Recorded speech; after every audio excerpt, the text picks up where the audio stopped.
Quarta-feira de cinza para nós é o início, né? Então, aí, simbolicamente, tem todo aquele ritual, principalmente com o uso das cinzas nas nossas cabeças, onde a gente recorda que nós somos limitados, né? Que precisamos de Deus orientando a nossa vida. De modo especial, sabendo que somos criaturas de Deus, fomos criados por Deus, a sua imagem e semelhança com um grande amor. E aí tem um início, que marca o início, e depois nós temos 40 dias, onde nós vamos refletir, realmente de muita alegria na igreja, onde todos se envolvem com essa preparação para a Páscoa, que é praticamente o centro da nossa fé. A nossa fé se baseia praticamente nesse grande acontecimento que é a ressurreição de Jesus.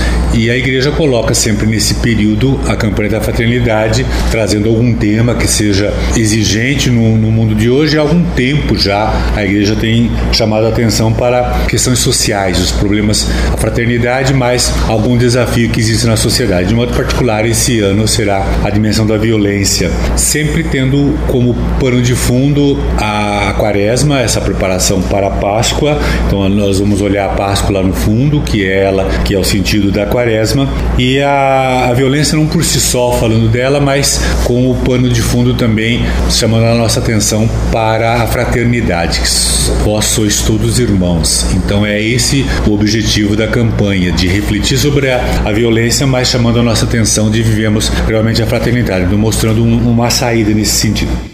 A igreja coloca como norma na quarta-feira de cinzas e na sexta-feira santa, não é? E pede que sempre a gente faça isso todas as quarta-feiras e todas as sextas-feiras, recordando o amor de Deus por nós. Então essa lei continua valendo, da gente fazer esse jejum. Agora seria importante que aí muita gente substitui, por exemplo, a carne por bacalhau, que do ponto de vista é muito mais caro, não é? Então a gente não faz jejum. O importante seria que a gente fizesse realmente o jejum, que a gente se privasse de alguma coisa que é muito importante na nossa vida, para que a gente possa demonstrar esse amor a Deus e esse amor a nós com a privação. Então continua valendo a questão da carne, né? Mas que a gente tomasse consciência de que é importante também que a gente se privasse e colocasse a serviço até, quem sabe, de famílias carentes, não é aquilo que a gente está se privando durante a Quaresma. A gente percebe que a igreja coloca o jejum nessa dimensão espiritual, e hoje a gente percebe que até em nível de saúde, não é, se coloca o jejum hoje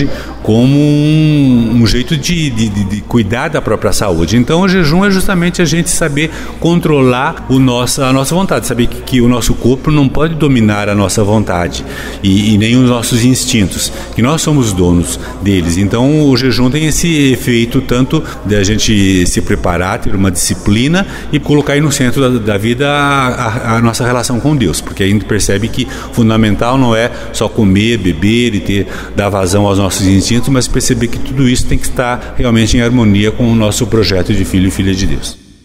Neste ano, a igreja escolheu a questão da superação da violência. Também, como o Dom João já disse, nós não vamos, ou a preocupação da igreja não é falar sobre a violência em si, porque de violência, né, o senso comum já está cheio, o nosso entorno é muito violento. Então, o que a igreja se propõe? A conversar sobre técnicas de superação dessa violência, ou possíveis caminhos. Entendendo a complexidade desse assunto, a campanha deste ano não se encerra neste ano. Nós teremos 2 anos praticamente complementares, falando direta e indiretamente sobre o mesmo assunto. O que hoje a campanha se propõe, tantos anos depois, em 2018, a voltar a falar sobre a violência, é justamente porque, apesar de nós termos um aparato protetivo, a violência cada vez mais nos deixa chocados. Ela cada vez mais cresce. E hoje ela assumiu um rosto muito diferente do que ela tinha há 2 décadas atrás. Quando nós falamos em violência, nós inegavelmente voltamos a falar do nosso Brasil. Nosso Brasil detém 3% da população mundial, no entanto, nós estamos em 13º no ranking dos países onde mais se assassina, onde mais se tira a vida das pessoas. E uma violência também que muitas vezes é velada. Muitas pessoas têm a tendência de achar que violência pode se caracterizar apenas como violência direta. Aquela violência onde alguém agride o outro, seja fisicamente, ou seja usando uma arma de fogo ou uma arma branca.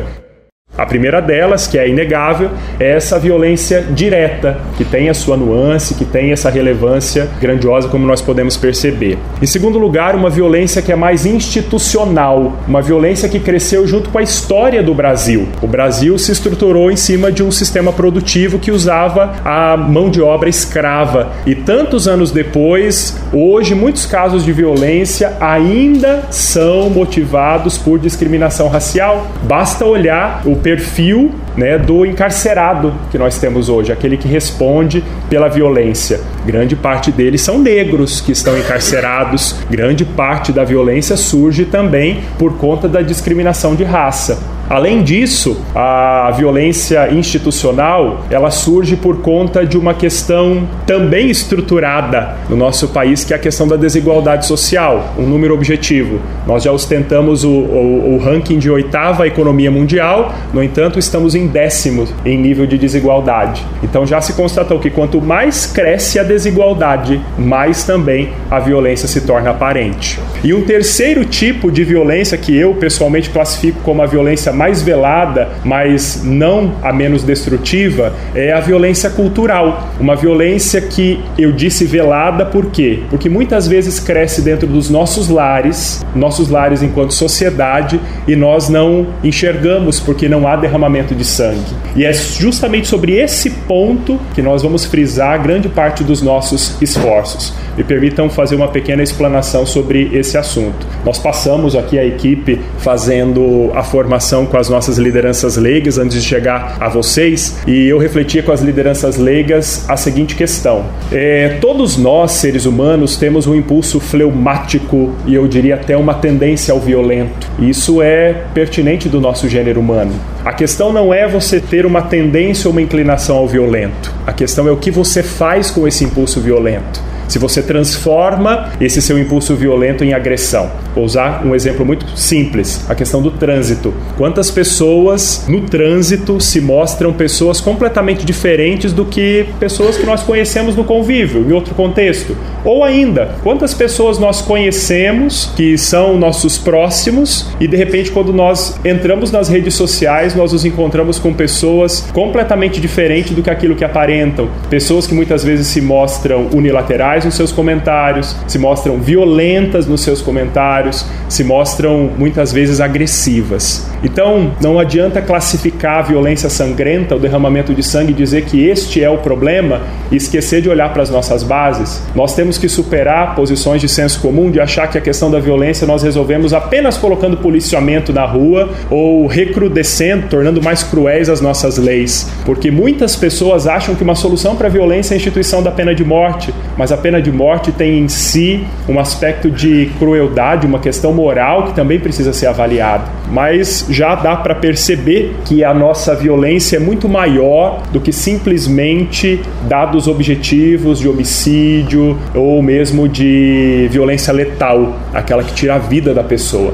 A violência ela tem muitas outras nuances e volto a esse assunto, que é um assunto que nós vamos frisar bastante. A violência muitas vezes surge dentro de lares com comportamentos que são frisados na educação e comportamentos que mais tarde vão revelar também possivelmente uma postura violenta daqueles que reproduzem esses comportamentos que são as gerações futuras.